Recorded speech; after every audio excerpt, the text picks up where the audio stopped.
ಅಲ್ಲ, ಖರ್ಗೆ ಅವರು ಯಾವುದೋ ವೈಯಕ್ತಿಕವಾಗಿ ತನ್ನ ಕ್ಷೇತ್ರದ ಬಗ್ಗೆ ಮಾತಾಡಲಿಕ್ಕೆ ಅವ್ರನ್ನ ಮಂತ್ರಿ ಮಾಡಿ ಕೂರಿಸಿಲ್ಲ. ತನ್ನ ವೈಯಕ್ತಿಕ ತನ್ನ ವಿಧಾನಸಭಾ ಕ್ಷೇತ್ರದಲ್ಲಿ ಏನಾಗಿದೆ ಅನ್ನೋದು ನೋಡ್ಕೊಳ್ಳಿಕ್ಕೆ ತುಂಬ ಜನ ಇದ್ದಾರೆ. ಇವತ್ತು ಕಾಳಸಂತೆಯಲ್ಲಿ ಅಕ್ಕಿ ಮಾರಾಟ ಯಾವ ರೀತಿ ಆಗಿದೆ ಅನ್ನುವಂಥದ್ದನ್ನು ಕಮಿಷನರು ಈಗಾಗಲೇ ಪತ್ರ ಮುಖೇನ ವರದಿಯನ್ನು ಕೊಟ್ಟಿದ್ದಾರೆ.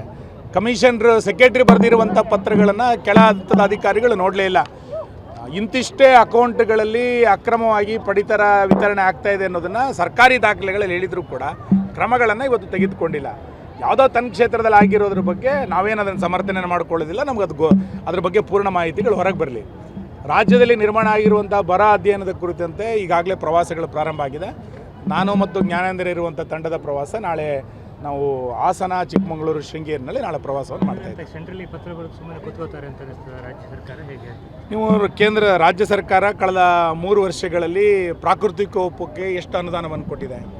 ಉಡುಪಿ ಜಿಲ್ಲೆಯಲ್ಲಿ 2023 ನಂತರ ಪ್ರಾಕೃತಿಕ ವಿಕೋಪಗಳಾದಾಗ ಸ್ವತಃ ಜಿಲ್ಲಾಧಿಕಾರಿಗಳೇ ವರದಿಯನ್ನು ರಾಜ್ಯ ಸರ್ಕಾರಕ್ಕೆ ಕೊಟ್ಟಿದ್ದರು. ಇಷ್ಟು ದೊಡ್ಡ ಪ್ರಮಾಣದಲ್ಲಿ ವರದಿಯನ್ನು ಕೊಟ್ಟು ಬೇರೆ ಬೇರೆ ಇಲಾಖೆಯಲ್ಲಿ ಡ್ಯಾಮೇಜ್ಗಳಾಗಿದೆ ಅಂತೇಳಿ ಉಡುಪಿ ಮಂಗಳೂರಿನ DC ಅವರು ಪತ್ರ ಬರೆದಿದ್ದರೂ ಕೂಡ ₹1 ಅನುದಾನವನ್ನು ಪ್ರಾಕೃತಿಕ ವಿಕೋಪಕ್ಕೆ ಕಳೆದ 3 ವರ್ಷಗಳಲ್ಲಿ ಕೊಡಲಿಲ್ಲ. ಈ ಬರಗಾಲಕ್ಕೆ ಕೇಂದ್ರ ಸರ್ಕಾರವನ್ನು ನೋಡ್ತಾ ಕೂತ್ಕೊಂಡ್ರೆ ಅದಕ್ಕೆ ಅರ್ಥ ಇಲ್ಲ.